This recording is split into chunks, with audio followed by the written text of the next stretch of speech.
Delhi liquor scam కేసులో MLC కవితకు కోర్టులో న్యాయం జరిగిందని, ఇదే విధంగా తమ పార్టీ నేతలపై పెట్టిన ప్రతి ఒక్క అక్రమ కేసు వీగిపోతుందని బీఆర్ఎస్ వర్కింగ్ ప్రెసిడెంట్ కేటీఆర్ ధీమా వ్యక్తం చేశారు. కల్పిత ఆరోపణలతో సృష్టించిన ఈ కేసు ద్వారా బీఆర్ఎస్ పార్టీని రాజకీయంగా దెబ్బతీశారని ఆయన ఆరోపించారు.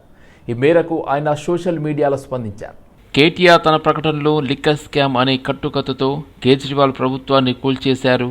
అదే కథనాన్ని అడ్డం పెట్టుకుని అసెంబ్లీ, పార్లమెంట్ ఎన్నికల్లో బీఆర్ఎస్ను రాజకీయంగా నష్టపరిచారు. ఈరోజు కోర్టులో కవితకు న్యాయం జరిగింది. ఇదే స్ఫూర్తితో మా నేతలపై బనాయించిన ప్రతి కేసు అబద్ధమని, రాజకీయ ప్రేరేపితమని, కల్పితమని త్వరలోనే రుజువవుతుంది అని పేర్కొన్నారు.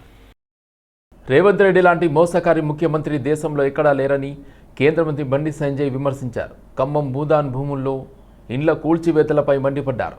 నిరుపేద ఇండ్లు కూల్చడంపై సీఎం కాకముందు చేసిన వ్యాఖ్యల్ని రేవంత్ రెడ్డి గుర్తు తెచ్చుకోవాలని సూచించారు.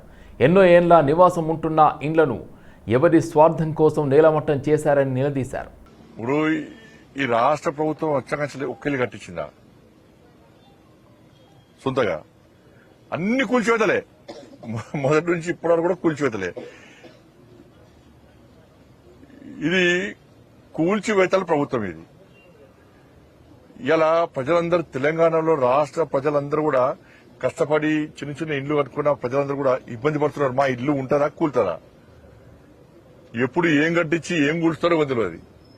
ఇలా భూదాన్ భూములు అంటున్నారు. అసలు రాష్ట్ర ప్రభుత్వము ఆడ కట్టుకున్నది పెద్ద పెద్ద బిల్డింగ్ లాగా పేదోళ్లే కట్టుకున్నది. నువ్వు పేదోళ్ళకి, ఇదే రాష్ట్ర ముఖ్యమంత్రి గారు ఏమన్నారు?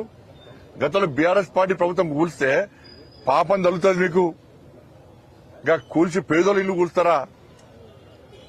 కట్టుకుంటప్పుడు ఏం బీకిరు మీరు అన్నాడు రాష్ట్ర ముఖ్యమంత్రి గారు. కట్టుకుంటప్పుడు ఏం బీకిరు మీరు, ఇప్పుడు కూల్స్తారా అన్నాడు. నేను ఇప్పుడు అడుగుతున్నా, ఇప్పుడు కూల్చడానికి కారణమేంది? ముఖ్యమంత్రిగా లేనప్పుడు ఒక మాట, ముఖ్యమంత్రి ఉన్నప్పుడు ఒక మాట. ఇలా కాస్ట్లీ భూములు అంటే కాస్ట్లీ భూములు, పేదోళ్ళు వాళ్ళు కాస్ట్లీ భూమి అని వేసుకోలే, వాళ్ళు బిల్లు కట్టుకోలే. ఎప్పటి నుంచో తరతరాల నుంచి వాళ్ళు ఉంటున్నారు. వాళ్ళ ఇల్లు కూర్చోడానికి కారణమేంది? ఏదో మీకు ఉండాలి కదా, ఏదో ఉండాలి కదా. మీ ఆలోచన ఏంది? ఏం లేదు, కబ్జాలు చేస్తారు దాన్ని. అక్కడ మంత్రులు, ఎమ్మెల్యేలు కలిసి మొత్తం రాష్ట్ర ప్రభుత్వం అంత మంత్రులు అందరూ కలిసి దాన్ని ఆక్రమించుకొని కమర్షియల్ కాంప్లెక్స్ ల పేరుతోని, ఏదో పేరుతోని, అయితే కమిషన్ తో కూడా వీళ్ళే కాంప్లెక్స్ కట్టుకుంటారు. దానికే వేరే ఏం లేదు. ఇక పేదోళ్ళ ఇండ్లు కూర్చోడానికి మీకు చేతెట్లు వచ్చినాయా? మీకు ఇప్పటికే హైడ్రా పేరుతోని సర్వనాశనం చేశారు. మూసీ పేరుతోని ఇటు నాశనం చేస్తున్నారు. ఆడ ఖమ్మంలో భూదాన్ భూములు అని చెప్పి వాళ్ళ బతుకులు నాశనం చేస్తున్నారు. పేదోళ్ళు ఇండ్లు కట్టుకోవద్దా? పేదలకు సొంత ఇల్లు ఉండద్దా? తెలంగాణ రాష్ట్ర రోడ్డు రవాణా సంస్థ ఆధ్వర్యంలో జీఐ ఆన్ వీల్స్ కార్యక్రమానికి శ్రీకారం చుట్టారు. తెలంగాణ భౌగోళిక గుర్తింపు జీఐ పొందిన కళా సంపదను బస్సుల ద్వారా ప్రజలకు చేరవేయాలనే ఉద్దేశంతో ప్రత్యేకంగా అలంకరించిన బస్సులను ప్రారంభించారు.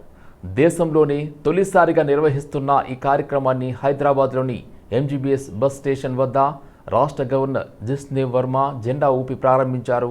ఈ కార్యక్రమంలో రవాణా శాఖ మరియు బీసీ సంక్షేమ శాఖ మంత్రి Ponnam Prabhakar, TGS RTC MD Y Nagireddy, Hyderabad జిల్లా కలెక్టర్ హరిచందన దాసరి తదితరులు పాల్గొన్నారు. కొనుగోలుదారులకు సౌకర్యం, మార్కెటింగ్, దాని పట్ల ఈ ఉత్పత్తుల పట్ల అవగాహన పెరగడంతో పాటుగా వీటి యొక్క ప్రాధాన్యత కూడా దొరికేటువంటి అవకాశం ఉంటుంది. కాబట్టి ఇటువంటి కార్యక్రమానికి సూచనలు చేసిన గవర్నర్ గారికి ఈ సందర్భంగా ధన్యవాదాలు తెలియజేస్తూ, తప్పకుండా ఏదైనా ఒక మంచి కార్యక్రమం జరుగుతున్నప్పుడు అందరూ దానికి మనం భాగస్వామ్యం కావాలి. ఈరోజు భౌగోళిక గుర్తింపు కలిగిన ఈ జీఐ ట్యాగ్ కు సంబంధించినటువంటి ఉత్పత్తుల విషయంలో ప్రతి ఒక్కరు కూడా సరియైన విధంగా ఆదరణ చేసి, ప్రోత్సహించి, వారి జీవనోపాధితో పాటుగా కుటీర పరిశ్రమల లాగా గ్రామ గ్రామాన ఈ యొక్క కార్యక్రమం పెరిగినట్టయితే నిరుద్యోగ సమస్య పరిష్కారంతో పాటుగా ఇటువంటి ఒక చారిత్రాత్మకమైనటువంటి ఉత్పత్తులను మనం గౌరవించుకొని అది గిఫ్ట్ ఇచ్చినప్పుడు, లేకపోతే వాడుకోవడానికో, లేకపోతే ఇతరత్ర ఒక చారిత్రాత్మకమైనటువంటి అంశాల గురించి పిల్లలకు తెలవడానికి సంబంధించిన అన్ని రకాల ఈ వస్తువులను వాడుకోవచ్చు. కాబట్టి ఈ జీఐ ట్యాక్స్ కు సంబంధించినటువంటి ప్రొడక్ట్స్ ను ప్రచారం చేయడానికి ఆర్టీసీ జీఐ ఆన్ వీల్స్ అనే దేశంలోనే మొట్టమొదటిసారి ఈ కార్యక్రమం తీసుకుంది. తప్పకుండా మరింత విస్తృతంగా ఈ యొక్క ఉత్పత్తులను ప్రాచుర్యం కలిగజేయడానికి ఆర్టీసీ సంస్థ అన్ని విధాలుగా సిద్ధం ఉంటుందనే మాట సందర్భంగా తెలియదు. ఉత్పత్తిదారులందరికీ అంటే జేఎన్టీ విద్యార్థులు కూడా దాన్ని ప్రతిబింబంగా వస్తువుల మీద చిత్రీకరించినటువంటి వారికి కానీ ఈ యొక్క కార్యక్రమాన్ని తీసుకొని ముందుగా గవర్నర్ గారి సూచనలు ఆదేశాలు తీసుకొని అమలు చేసిన ఎంపీ గారు కానీ అన్ని రకాలుగా మరి ఆర్టీసీ అటు ఒక పేద ప్రజలకు సంబంధించిన రవాణా వ్యవస్థతో పాటుగా ఇటువంటి తెలంగాణ రాష్ట్రానికి గర్వకారణమైనటువంటి జిఐ ట్యాక్స్ యొక్క ప్రాచుర్య ప్రచారం సంబంధించిన కూడా భాగస్వామ్యం ఒక ధన్యవాదాలు తెలియజేసిన సందర్భంగా మరొకసారి గవర్నర్ గారి ఆలోచన మేరకు ఈ కార్యక్రమంలో ఆర్టీసీ భాగస్వామ్యమైన సంతోషంగా తెలియజేస్తూ అందరికీ కూడా హృదయపూర్వకంగా శుభాకాంక్షలు చెప్తూ తెలియజేస్తున్నాను. కిషన్ రెడ్డి సికింద్రాబాద్ అసెంబ్లీ నియోజకవర్గంలోని బౌద్ధానగర్, సీతాఫల్ మండి, మెట్టుగూడ డివిజన్లో అధికారులను వెంట పెట్టుకుని బస్తీలో పర్యటించారు. బస్తీ వాసులతో కలిసి గల్లీల్లో తిరుగుతూ పేదల సంక్షేమం, స్థానిక మౌలిక సమస్యలపై నేరుగా ఆరా తీశారు. ప్రజలు తన దృష్టికి తీసుకువచ్చిన సమస్యలను వెంటనే పరిష్కరించాలని సంబంధిత అధికారులను ఆదేశించారు. ప్రతి 6 నెలలకు ఒకసారి సిటీ స్వరూపం మారుతూ ఉంది. అది జనాభాతో కానీ నిర్మాణాలతో కానీ దీనికి సంబంధించి మీకు అందరు తెలుసు 150 ఉన్నటువంటి జిహెచ్ఎంసీని ఈరోజు 300 డివిజన్స్ చేశారు. ఒక్క కార్పొరేషన్ ఉంటే దాన్ని 3 భాగాలుగా 3 కార్పొరేషన్ చేశారు. కానీ బడ్జెట్ కేటాయింపులో కానీ లేకపోతే హైదరాబాద్ సంబంధించినటువంటి ప్రజలకు తాగునీటి సరఫరా సంబంధించి వాటర్ కృష్ణానది నుంచో గోదావరి నుంచో తీసుకురావడంలో కానీ ఏ రకమైనటువంటి అదనపు మరి నీరు హైదరాబాద్ నగరానికి తీసుకురావడం లేదు. ఈ యొక్క ఎండాకాలంలో తీవ్రమైనటువంటి నీటి ఎద్దడి, తాగునీటి ఎద్దడి అప్పుడే ప్రారంభమైంది. ప్రజలకు తాగునీరు కొరతతో ఇబ్బంది పడతా ఉన్నారు. నిధుల కొరతతో చిన్న చిన్న కాంట్రాక్టర్లకు జిహెచ్ఎంసీ మరి కాంట్రాక్టర్లకు పైసలు ఇవ్వలేనటువంటి పరిస్థితిలో ఉంది. ఇప్పుడు ఈ ఎండాకాలంలోనే ఏదైతే హైదరాబాద్లో వర్షపు నీటి కాలువలు ఉన్నాయో, స్టామ్ వాటర్ లైన్స్ ఉన్నాయో, అవి కాలువలు కానీ పైప్ లైన్లు కానీ యుద్ధ ప్రాతిపాదిక మీద సిల్ట్ తీయాలి. కానీ ఫిబ్రవరి పూర్తి కాబోతుంది. ఇక మిగిలేది ఒక మార్చి, ఏప్రిల్ మాత్రమే. ఈ 2 నెలల్లో తీయాలంటే చాలా కష్టం. కానీ ఎప్పుడు కానీ డిసెంబర్, జనవరి, ఫిబ్రవరిలోనే సిల్ట్ తీసేటువంటి కార్యక్రమం, పూడిక తీసేటువంటి కార్యక్రమం ప్రారంభం కావాలి. ఇంతవరకు హైదరాబాద్ నగరంలో జిహెచ్ఎంసీ పరిధిలో సిల్ట్ తీసే కార్యక్రమం పూర్తిగా ఊపందుకోలేదు. మరి పేపర్ మీద మాత్రము కాంట్రాక్టర్ నియామకము, సిల్ట్ తీసినట్టు మరి పేమెంట్ చేసినట్టు ఫైళ్లు తయారవుతాయి. కానీ ఫీల్డ్ మీద బస్తీలలో, స్లమ్స్లలో, కాలనీలలో ఈ యొక్క వర్షపు నీటి కాలువలలో మరి పేరుకుపోయినటువంటి పూడికను మాత్రము తీయడం లేదు. ఈరోజు ఈ రకంగా ఇంత పెద్ద హైదరాబాద్ నగరంలో అనేక రకాల సమస్యలు ఉన్నాయి. ఈ సమస్యలు పరిష్కారం చేయాల్సినటువంటి బాధ్యత తెలంగాణ ముఖ్యమంత్రి మీద ఉంది. వారు ముఖ్యమంత్రితో పాటు ఈ యొక్క మున్సిపల్ వ్యవహారాలు కూడా మరి రేవంత్ రెడ్డి నిర్వహిస్తున్నారు. కాబట్టి రేవంత్ రెడ్డి గారు దీని మీద దృష్టి కేంద్రీకరించి ఈ సమస్యల పరిష్కారం కోసం కృషి చేయాలి. ఢిల్లీ మద్యం విధానం కేసులో జాగృతి అధ్యక్షురాలు కల్వకుంట్ల కవితకు ఢిల్లీ రౌస్ అవెన్యూ కోర్టులో భారీ ఊరట లభించిన సంగతి తెలిసిందే. సరైన సాక్ష్యాధారాలు లేవంటూ కోర్టు ఆమెతో పాటు కేసులో అందరికీ క్లీన్ చిట్ ఇచ్చింది. ఈ నేపథ్యంలో హైదరాబాద్లోని తన నివాసం వద్ద కవిత మీడియాతో మాట్లాడుతూ ఆసక్తికర వ్యాఖ్యలు చేశారు. సత్యమేవ జయతే, మేము ముందు నుండి కూడా తెలంగాణ ప్రజలకు చెబుతున్నట్టుగానే కేసులోని అందరినీ నిర్దోషులుగా కోర్టు ప్రకటించింది. న్యాయ వ్యవస్థపై నేను పెట్టుకున్న నమ్మకం పొమ్ము కాలేదు. రాజకీయ కక్షలో భాగంగా నాపై పెట్టిన కేసుల నుండి కడిగిన ముత్యంలా బయటకు వస్తానని నేను చెప్పాను. చెప్పిన విధంగానే ఈరోజు జరిగింది. లిక్కర్ కేసు ఒక రాజకీయ కుట్ర. రాజకీయ కారణాలతోనే నాపై కేసు పెట్టారు. కేసును అడ్డం పెట్టుకుని నాపై రకరకాలుగా మాట్లాడిన వారు, నన్ను హింసించిన వారు ఇప్పుడు ఏం చెబుతారు అని ప్రశ్నించారు కవిత. సత్యమేవ జయతే. మేము ముందు నుండి ఏదైతే తెలంగాణ ప్రజలకు చెప్తూ వచ్చామో అదే విధంగా ఇవాళ కోర్టు కంప్లీట్ గా కేసును పక్కకు పెడుతూ అందరినీ కూడా మరి నిర్దోషులుగా విడుదల చేయడం అనేది సంపూర్ణంగా ఈ దేశంలో న్యాయ వ్యవస్థ పైన మేము పెట్టుకున్నటువంటి నమ్మకాన్ని మరి వమ్ము కాకుండా ఇవాళ న్యాయ వ్యవస్థ కాపాడిందని చెప్పి మేము నమ్ముతా ఉన్నాం. ఎక్కడ నా తప్పు లేకుండా ఒక రాజకీయ పరంగా ఈ కేసు పెట్టారని చెప్పి మేము పదే పదే చెప్పిందే ఇవాళ నిజమైంది. అదేవిధంగా ఈ కేసు పెట్టినటువంటి సందర్భంలో అనేక సార్లు ఢిల్లీకి వారి సొంత డబ్బులు ఖర్చు పెట్టుకొని మా తెలంగాణ జాగృతి నాయకులు, నన్ను అభిమానించేటటువంటి అన్నదమ్ములు, మిత్రులు అనేక మంది నాకు, నా కుటుంబానికి అండగా నిలబడ్డారు. చాలామంది పేద కార్యకర్తలు డబ్బులు పోగేసుకొని ఢిల్లీకి ఫ్లైట్ టికెట్లు పెట్టుకొని వచ్చినటువంటి వాళ్ళు ఎంతోమంది నాకు తెలుసు. ప్రతి హియరింగ్కి వచ్చి నాకు ధైర్యాన్ని ఇచ్చిన వాళ్ళు ఎంతోమంది నాకు తెలుసు. అటువంటి వారిని జీవితంలో నేను మర్చిపోకుండా కళ్ళలో పెట్టుకొని చూసుకుంటానని వాళ్ళందరికీ కూడా తెలియజేస్తూ, ఆ సమయంలో నా పిల్లలతోని అండగా నిలబడ్డటువంటి మా కుటుంబ సభ్యులకు, ముఖ్యంగా మా అత్త మామయ్య గారికి, మా మదర్కి, ఫాదర్కి, అదేవిధంగా మా హస్బెండ్ కానీ మా పిల్లలు కానీ ఏదైతే వాళ్ళు 5.5 నెలలు నరకయాతన అనుభవించినారో వారిని ఇంకా మంచి మనుషులుగా తయారు చేసిందని నేను బలంగా నమ్ముతూ, ఆ దేవుడిచ్చినటువంటి వరంగా నా కుటుంబం ఇవాళ నాతో నిలబడి ఉండడం, నా కుటుంబంతో పాటు జాగృతి కుటుంబం, తెలంగాణ కుటుంబం నిలబడి ఉండడం చాలా సంతోషంగా ఉంది. పండిట్ దీన్ దయాళ్ ఉపాధ్యాయ శిక్షణ అభియాన్ 2026లో భాగంగా ఈరోజు నల్గొండ జిల్లా కార్యక్రమంలో నల్గొండ, ఖమ్మం మరియు వరంగల్ ఉమ్మడి జిల్లాలకు చెందిన అంకిత భావంతో పనిచేస్తున్న కార్యకర్తలను ఉద్దేశించి బీజేపీ రాష్ట్ర అధ్యక్షులు ఎన్ రామచంద్రరావు ప్రసంగించడం జరిగింది. పండిట్ దీన్ దయాళ్ ఉపాధ్యాయ 16 సంవత్సరాల పాటు ఆర్గనైజేషన్ సెక్రటరీగా పనిచేసిన సమయంలో ప్రతి కార్యకర్తను సిద్ధాంతపరంగా దృఢంగా, క్రమశిక్షణతో మరియు తల్లి దేశ సేవకు సంపూర్ణ అంకిత భావంతో తీర్చిదిద్దారని విస్తృతంగా వివరించారు. బలమైన సంస్థ అనేది కేవలం నాయకత్వంతో కాకుండా శిక్షణ పొందిన మరియు నిబద్ధత గల కార్యకర్తలతో నిర్మితమవుతుందని ఆయన గట్టిగా నమ్మారు. ఆర్ఎస్ఎస్ ఏదైతే 100 సంవత్సరాలు పూర్తి చేసి ఏదో పంచ పరివర్తన కోసము ప్లాస్టిక్ వాడకాలు కానీ, పర్యావరణ సంబంధించినటువంటి పరిరక్షణ చేయడానికి కానీ, స్వదేశీ వస్తువులు వాడడానికి కానీ ఏదైతే ప్రచారం చేస్తున్నారో భారతీయ జనతా పార్టీ కూడా తన కార్యకర్తల ద్వారా ఇవన్నీ కూడా కింది దాకా ప్రజలకు చెప్పేటువంటి ప్రయత్నం చేస్తాము.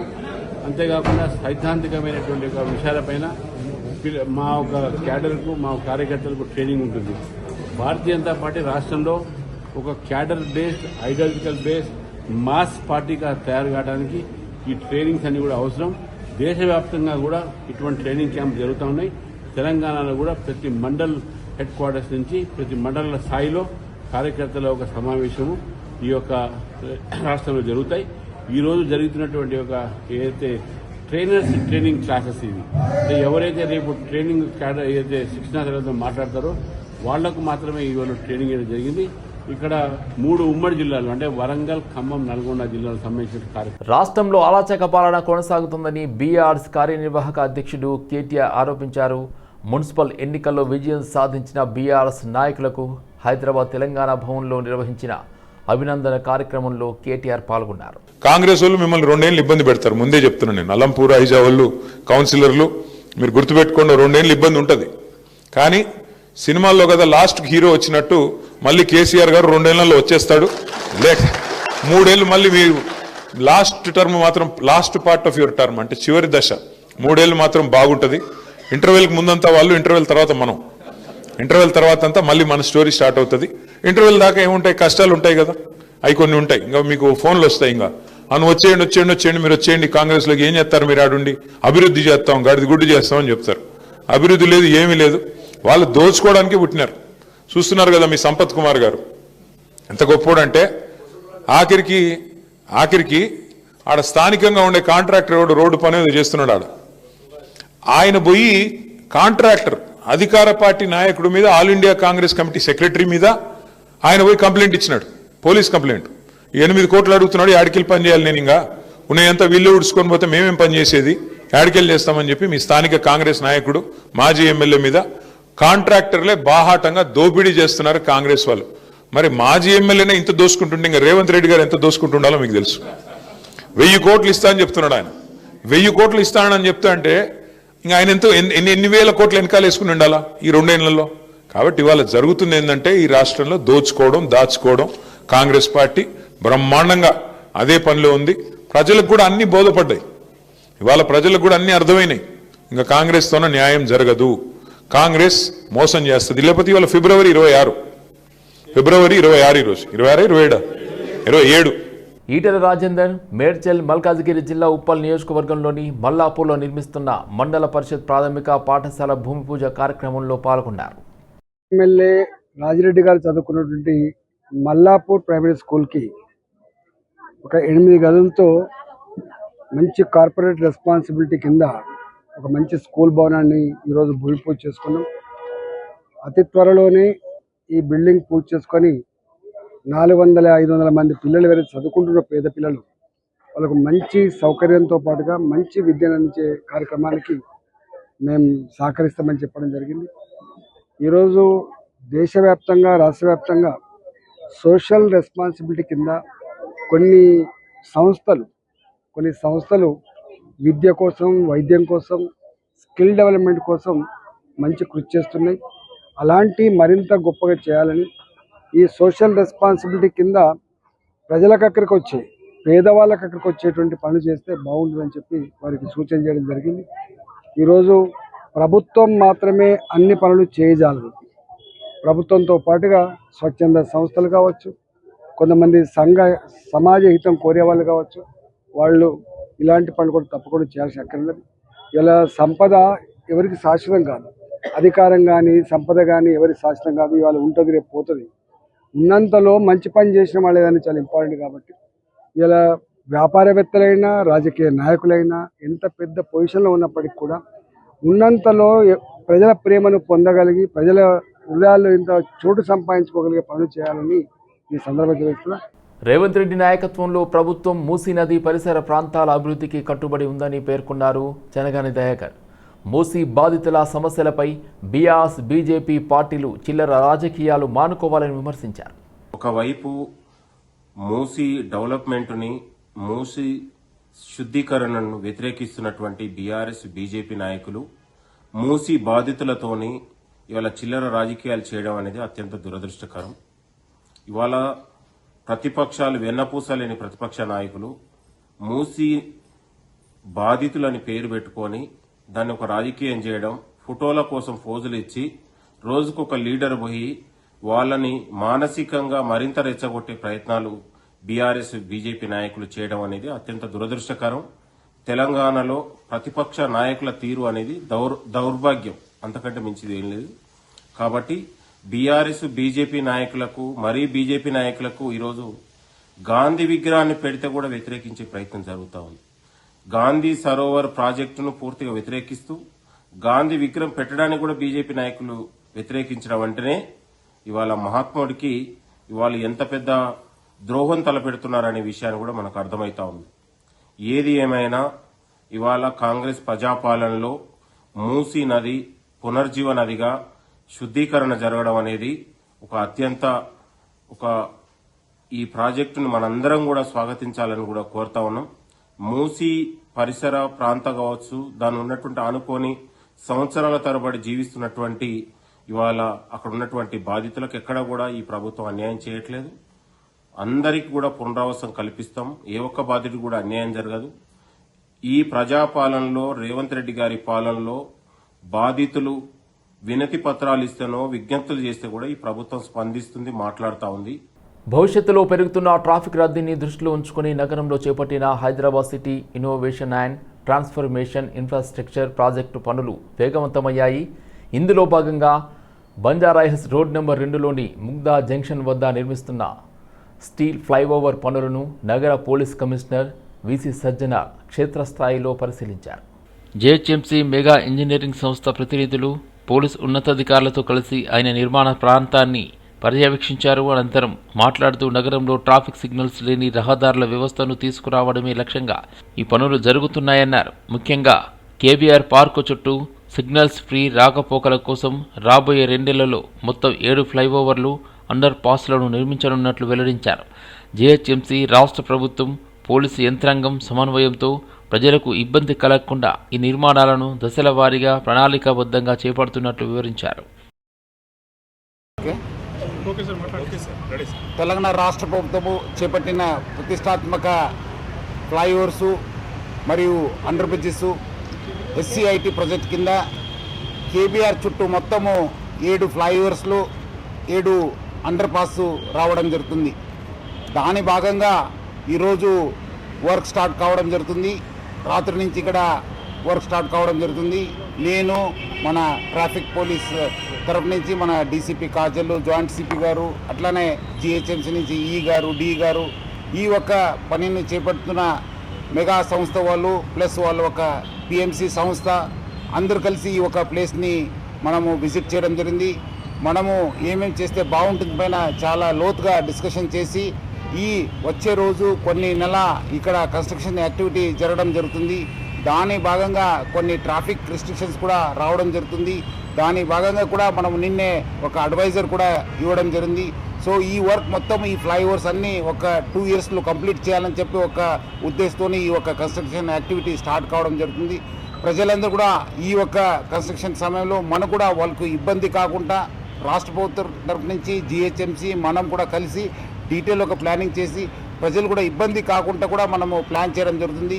ఈ వర్క్ జరిగే సమయంలో ప్రజలందరూ కూడా సహకరించాలని చెప్పి నేను హైదరాబాద్ సిటీ పోలీస్ తరఫు నుంచి, GHMC తరఫు నుంచి, రాష్ట్ర ప్రభుత్వం తరఫు నుంచి కూడా ప్రజలందరూ కూడా కోరుతున్నాను.